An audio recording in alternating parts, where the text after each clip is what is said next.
I'm fully prepared with everything I need for the Jay-Z documentary. The moment he sent that legal letter, I knew I had to let the world see who he really is. He and Diddy are cut from the same cloth. He just hides his arrogance and control behind a cleaner image. Our feud has lasted 20 years, and I know better than anyone what he's done in the shadows. I even suspect that so-called funeral bouquet wasn't Diddy's idea at all, but Jay-Z acting on his behalf. Back when Nicki Minaj posted that video of him wearing a pink wig, all I did was repost it, and he got so nervous he had his lawyers threaten me. In 2015, Nicki worked her ass off helping him build his platform, and he allegedly pocketed her $7.9 million in royalties. And then there's his fingerprints all over key incidents through the years, whether it's the elevator footage or the guest list at Diddy's parties. He was involved, clearly, but somehow he always walks away untouched. That's what he's best at, pulling strings behind the scenes while pretending to be spotless in public. And now that a corner of the darkness has been ripped open, I'm not stopping. Everything my team and I are doing isn't about attacking anyone. It's about making sure the truth can't be buried by him ever again. If you ain't answering the phone? He ain't answering the motherfucking phone. Yeah, it's like this, like We had a black billionaire's lunch. black excellence. They're sitting there like, yeah. It's a billionaire brunch. You're like, I hate you, man. And we here together, and we're gonna keep staying together. We getting tighter. unaware of anything going on here.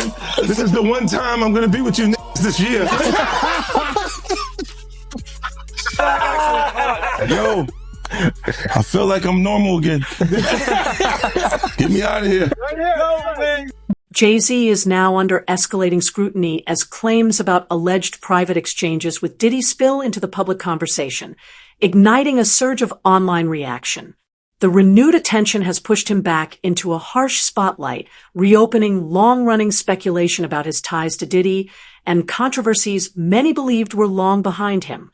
As these narratives resurface, debates are intensifying across social platforms, with familiar questions being asked in a much louder way. The pressure is mounting fast, shaping a high-stakes moment that could challenge Jay-Z's image, influence, and carefully guarded legacy in ways rarely seen before. Carter aided and abetted or was directly involved. It's about to get real tense, and there's a lot of girls and boys who are still trapped. In past interviews, 50 Cent has repeatedly explained that he made a conscious decision to stay far removed from Diddy's inner circle, saying certain invitations and environments immediately felt off and prompted him to set firm boundaries early on. That deliberate distance, he argues, is exactly why he can speak openly today without hesitation or fear of exposure. When allegations later surfaced publicly, 50 maintained that he learned about them the same way everyone else did through news reports and online coverage.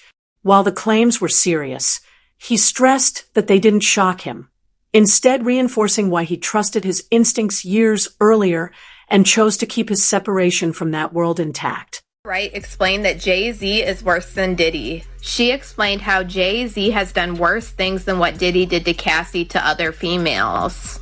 And she said that she has the scars to prove it. She alleged that at one time Jay-Z attacked her and got it on film like Diddy did. And she alleged that this is why Jay-Z is totally pulling away from Diddy and you don't see him around. And it's been alleged for quite a while that Jay-Z is pulling away from Diddy because he doesn't want himself caught in the crossfire. I mean, you even have 50 Cent at this point talking about how Jay-Z is in hiding while this whole Diddy thing blows over. And you even have these accusations of Jay-Z being responsible for what happened to Cassie White. So I'm going to go ahead and roll you guys this clip of everything that Jag had to say about Jay-Z being worse than Diddy. And you guys let me know what you guys think about all this in the comments. Sean Carter is just as bad as the diddler. And I know that for a fact. I got the scars to prove it. You want to know what a box cutter feels like going into your skin and ripping you? I can tell you how it feels.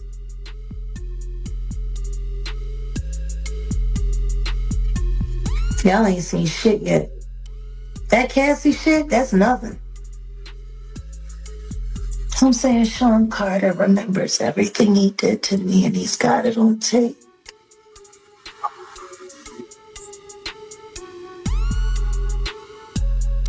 Just like Diddy.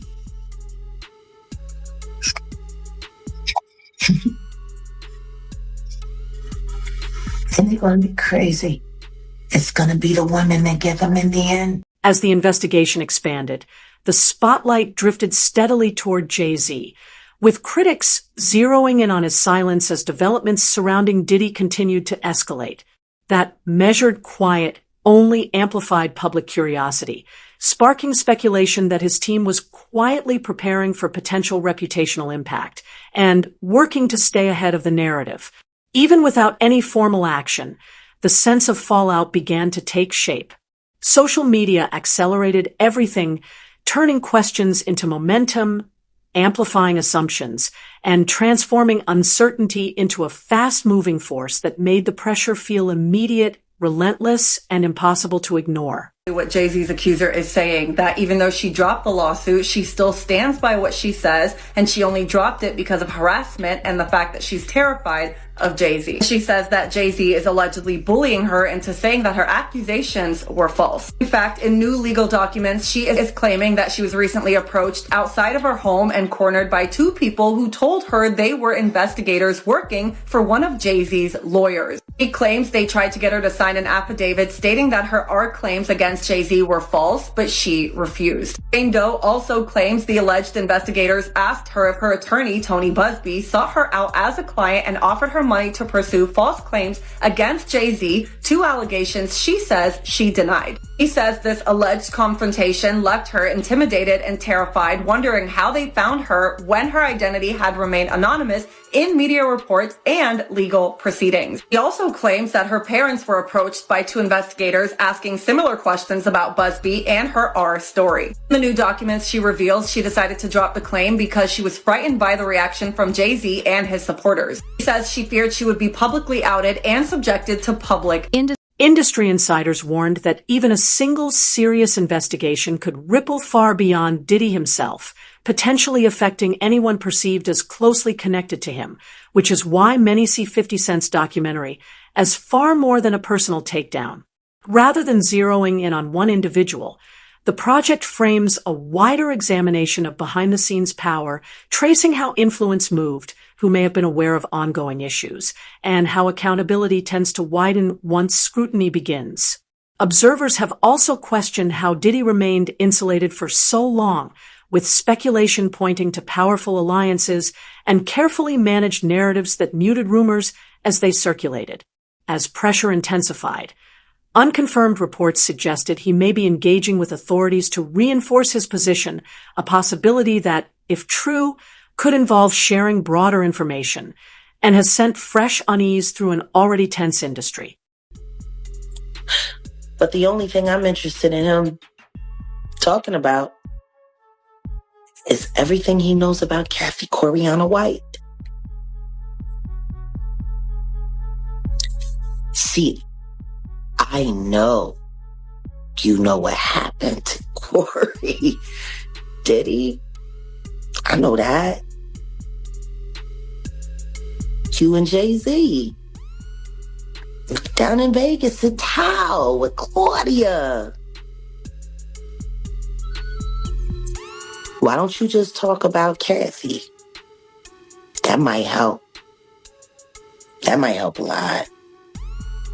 Kathy Coriana White, Jay-Z's pregnant mistress, who died 24 hours after she announced that she was going public with their relationship and the baby while he was married to Beyonce.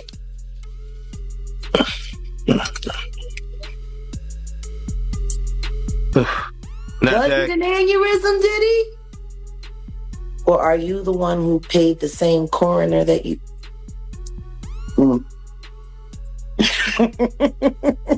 With the documentary now officially out, it's clear this story isn't locked in the past, but actively shaping what comes next. Each new detail tightens the spotlight on those who stayed silent, and Jay-Z is increasingly drawn into that conversation as scrutiny builds. The attention carries real weight because his long history with Diddy spans decades, making claims of total distance harder for critics to accept. That pressure intensified when Gene Deal publicly challenged statements from Jay-Z's legal team that downplayed the relationship, arguing they didn't align with what many insiders say they witnessed over the years. As voices grow louder and timelines are re-examined, once muted connections are turning into unresolved questions, and the tension surrounding them continues to rise. This was Diddy and Jay-Z. They was close enough that they wasn't playing basketball, they wasn't playing baseball, they wasn't playing football, and they wasn't playing hockey or soccer for Diddy to come on stage, pat him on his ass, and then make the statement to people in the world that can't nobody call me Sean but Jay-Z. Now, I don't know what kind of statement, and I can't say, I wish I could say half a homo, but I know I can't say it, but I don't know what kind of half a homo that is. And you trying to say that you're not close to somebody. You coming on stage, patting them on their ass, and then you making a broad statement to the public, can't nobody call me Sean but Sean Carter. And I heard Jay-Z said the same thing about them. But they were so close that they had matching white girls together. Because when they used to see each other, they used to say, yo, how your skinny white girl doing? He'd be like, yo, how your skinny white girl doing? So, I guess that's a certain type of closeness. I ain't know anything about that, man. I ain't know about, Jay touching his, ass. I got to go see the video. I ain't hear about that. Come on, man. Everybody's seen that. 50 even pointed it out. Excuse me. When they was in ATL on stage. Remember when 50 bum rushed the stage with them? Yeah, I think I recall that. When Puff came on stage, first thing he did was pat Jay-Z on that. But I forgot. That's your favorite rapper. Hey, him and Pac is 1A, 1B. But what's your issue with Jay, man? I didn't know you had an issue with him. I'm never a fan of somebody that I was going to... According to Gene, the ease and familiarity between Jay-Z and Diddy spoke louder than any public statement, signaling a connection he believes ran far deeper than critics are willing to admit. He often points to a moment at an Atlanta show where Diddy brought Jay-Z on stage, highlighting how their effortless rapport was impossible for fans to overlook. That clip later resurfaced after 50 Cent drew attention to it again, keeping the moment alive online and fueling renewed debate. Addressing suggestions that his remarks were driven by personal resentment, Gene rejected that idea outright, stressing it wasn't about loyalty or bias. He referenced a past disagreement where tension briefly surfaced, only for Jay-Z to seemingly brush it aside later, a pattern Gene described as typical of figures operating at the highest levels, where conflict flares, friction fades, and life moves on untouched within a world far removed from everyday consequences. These guys are, man, they'll cause situations and cause problems, and then they'll forget what they done because they on a whole nother atmosphere. You know what I'm saying? A lot of shit that he did, you got to understand, like now he'll say that they're kids because he's raising kids of his own. You understand? But how would you like it that if Blue Ivory, 15, 16 years old, 17, 18 years old, dating a nigga in his early 30s? You're not going to go for that. No matter what she came through in Hollywood. But you got to understand, guys who was around there, we didn't know Jay-Z them ages. We didn't know these cats' age.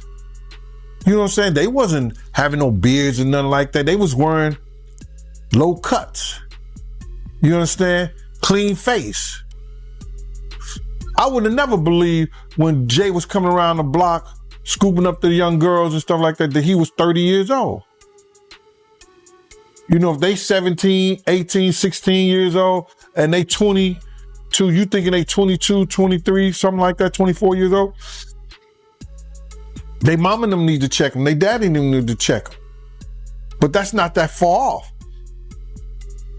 But for somebody to be 30 years old in their 30s and they dealing with kids 16 years old, 17, 18 years, now that's a problem. That's an issue. And now he see that because he's raising kids. And he got a young daughter. I think he got another daughter that he didn't claim and now he claiming them. These cats was doing a whole lot of stuff that people in the industry won't speak on.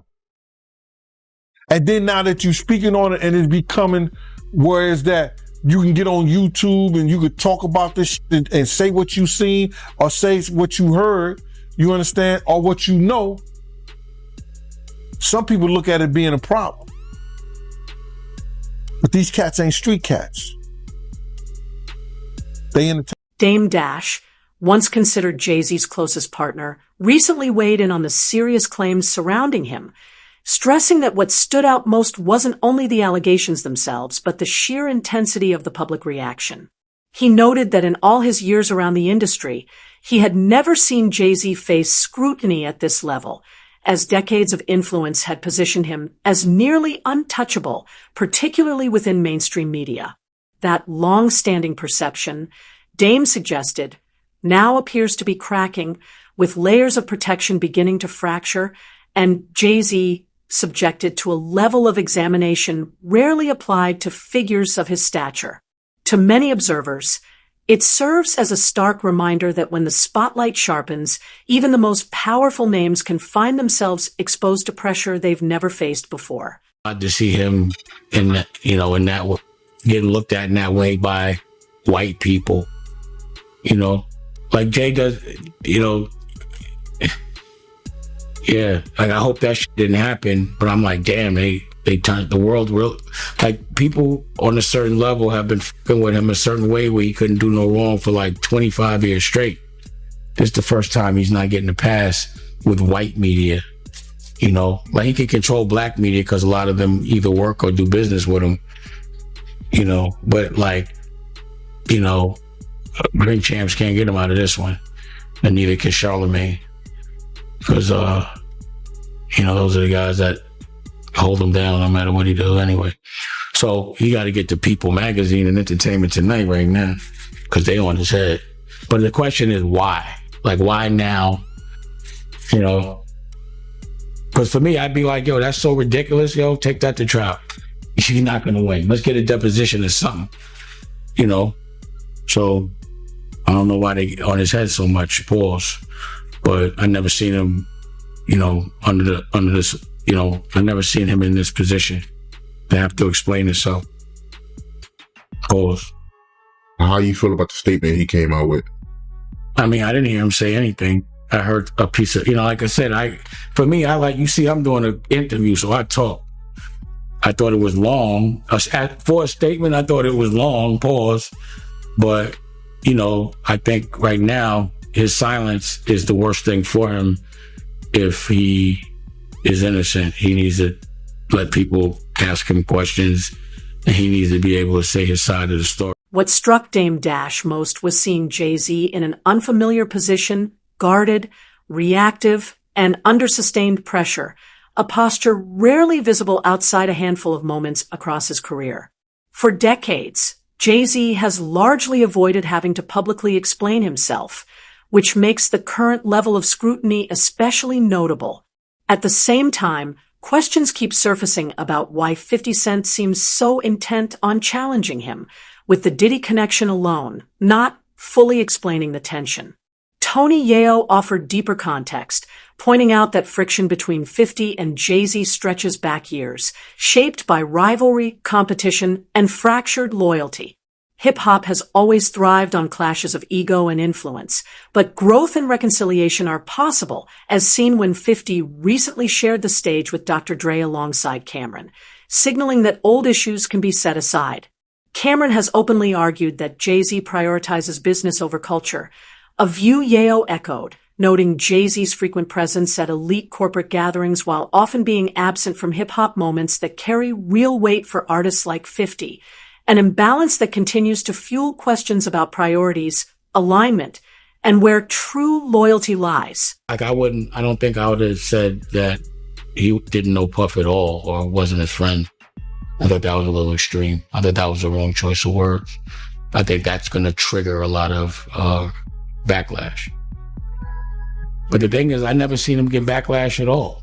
So that's what I'm saying. Now he getting backlash. Like, when did you know Jay-Z to be on his heels other than when he got beat up in the elevator? But that was nothing. But I've never seen him under the fire ever. Not in a long time. Not like, I've never seen people on his head like that, Paul. Ever. Yeah, this might be my first time seeing people come at him like this. Like I said, I didn't hear him say anything. Like, I'm not some white man speaking for another black man doesn't add up. It just doesn't work like that. Like, he doesn't know what to say on Jay's behalf. Jay would have to say that. So if he instructed him to say that, like, you don't even know if Jay told him to say that. He could have got off the stage and they was like, why'd you say that?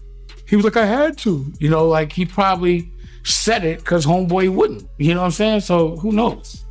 Like, I didn't hear him say anything. I haven't heard Jay say a word yet. Have you? Nah, I haven't heard him say anything. There it is. So y'all going by a piece of paper with words? Don't get caught up in that. I have not heard him say one thing yet. You know? Until I see him speak, he hasn't spoke to me. That's why I said I don't think he did not say that. His lawyer said it. So what else is a lawyer going to say? Yayo highlighted what he sees as a defining contrast between Jay-Z and 50 Cent. Distance versus accessibility.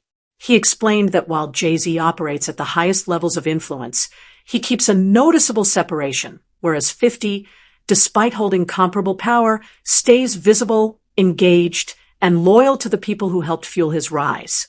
Yayo stressed that success shouldn't erase your foundation, a principle he believes 50 consistently lives by. One moment that stuck with him involved the Super Bowl halftime show, where reports suggested Jay-Z was initially hesitant about including 50, until Eminem made it clear he wouldn't take the stage without him. To Yayo, that situation went beyond logistics or branding, feeling deeply personal and exposing a quiet rivalry and unresolved tension that continues to shape the complex dynamic between two of hip-hop's most influential figures. There's one part where 50 was talking, and he was saying, yeah, when Yayo was locked up, every G Unit show, we actually put aside the money. Bro, I told for him, you. And he had Yayo had like $1 million. Right. I just told you when I came out of my building, I see the Statue of Liberty. Yeah. There was no way I was getting shot there. And this is what I kind of tell you is like, when we was talking about stacks with the Porsche, 50's not going to let you say, get the Porsche. He going to say, let's get him out the hood first. You know, if the money's there, but the money has to be there for you to live like that. The money's there. 50 didn't have to do that. Rest in peace to Hervé from Interscope, because he always said to me, man, 50 do more for you than any artist, than anybody does for their artists, more than Jay-Z. Yayo highlighted what he sees as a defining contrast between Jay-Z and 50 Cent. Distance versus accessibility. He explained that while Jay-Z operates at the highest levels of influence, he keeps a noticeable separation, whereas 50, despite holding comparable power, stays visible, engaged, and loyal to the people who helped fuel his rise. Yayo stressed that success shouldn't erase your foundation, a principle he believes 50 consistently lives by. One moment that stuck with him involved the Super Bowl halftime show, where reports suggested Jay-Z was initially hesitant about including 50, until Eminem made it clear he wouldn't take the stage without him. To Yayo, that situation went beyond logistics or branding, feeling deeply personal and exposing a quiet rivalry and unresolved tension that continues to shape the complex dynamic between two of hip-hop's most influential figures. Statement recently, he said that Jay-Z loves money more than hip-hop. And he pointed out that Jay-Z performed at Tom Brady's Hall of Fame ceremony, but he didn't perform in any Hip-Hop 50 events. I mean, Jay-Z's on a whole nother level. Like, I mean, you know, he's like, but you know what I like about 50? 50's on a whole nother level, but he's still approachable. You still get to meet the people and you know, Jay got to remember the people that made him. You know, I'm not saying I don't got respect. I respect Jay-Z, 50, used to respect, Diddy, but all that crazy shit going on. But, I always respected him because I looked at, for New York, those were like the guys. You know what I'm saying? The guys with the most money and the most influence. So with Jay is like, when the last time you haven't seen Jay. So I think people are just going to say that. You know what I'm saying? But for me, I mean, Jay, you got to remember, he didn't want 50 at the Super Bowl. That was crazy. I'm like, wait, Jay didn't want 50 at the Super Bowl? You know that? Yeah, he didn't want. I remember Eminem pushed for it. That was some hater shit. Yeah, I remember Eminem was like, I'm not going to do it unless 50 does it. I heard that. Yeah, but I didn't know that Jay was trying to stop it. I don't think Jay. I don't know. 50 never told me that, but I don't think Jay wanted him there. I don't know because of what some of the. I mean, the it's competition. You got to think. 50 always been competition for Jay. Remember, I'm about $1. What the fuck is 50 Cent? Yeah, that was a long time ago. That was what 9. What was that? 9. But after that, they did a song together. Remember the whole. Of course, but 50 was always competition for niggas. Then remember Jay said, yo, 50's coming. He told Siegel and them, and Memphis Bleak and all them. Yeah. And come on, 50's like, he's on a whole nother level. You got to remember, he came after niggas. He came after Jay and Rockefeller. G-Unit came. And people might shit on G-Unit, but with Eminem, Dr. Dre, 50 Cent, nobody has out. Roger Bonds, Diddy's former head of security, offered an insider perspective that added another layer of complexity to the discussion, explaining that while he witnessed Jay-Z and Diddy interact and cross paths, he never perceived their relationship as truly close. From his vantage point, Diddy seemed to believe the bond was stronger than it actually was, highlighting a clear gap between assumption and reality. To Bonds, it was a textbook example of how, at the highest levels of influence, public moments, and perceived alliances can create convincing illusions that don't always reflect what's really happening behind the scenes. He says to people, he goes into boardrooms and says to people, which I will never say, is he says, it's important for me to be a billionaire, because Black people need to be billionaires. And why does specifically he, at that time, I've had this conversation with white money people when they go, it's important that Jay-Z becomes a billionaire. And I go, why? And they said, because he wants to open up a casino. He wants to open up this. He should have an alcoholic brand. He needs to have a casino. He needs to have this. And you're like, why the fuck does anybody need a casino? Like another fucking casino money in this world. And it makes it very possible for people to launder money all day. Yeah. So like, why, even the fact that you want to become so powerful, then you're not saying because he needs to build schools for Black people in Black neighborhoods. It's because he wanted to build casinos for Black people. For them to keep wasting their money and then for him to keep giving them overpriced merchandise. It's a rat trap. Yeah. All of it is. The sad part is that hip hop has now turned itself over to this greed machine and doesn't realize it's time. Those within Diddy's inner circle frequently observed that he consistently extended visible support to Jay-Z, efforts they felt were seldom reciprocated. This recurring pattern underscored an uneven dynamic, demonstrating how loyalty at the highest echelons of the industry can flow predominantly one way, behind the carefully curated public image. It revealed a stark contrast between perception and reality, highlighting the subtle power imbalances that often shape relationships among music's most influential figures. Why now? Why? Because he's the acceptable monster at this time, like R. Kelly was the last time I sat on this couch. So who's next? Y'all don't see the lineup? Yeah, we see the lineup. I'm just waiting to see who's next. Jay-Z is setting Diddy up. Why is everyone having such a hard time? He ain't doing different.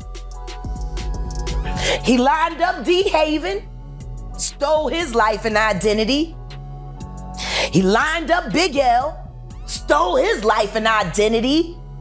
He lined up Dame Dash, stole his life, identity, and took his love. Lined up R. Kelly. He wants to be the one. Yeah, shout out D. Haven. He actually hit us up, wanted to tell this story. You need to talk to D. Haven. Yeah, we need to talk to him. I told you that last year when I put you on the phone.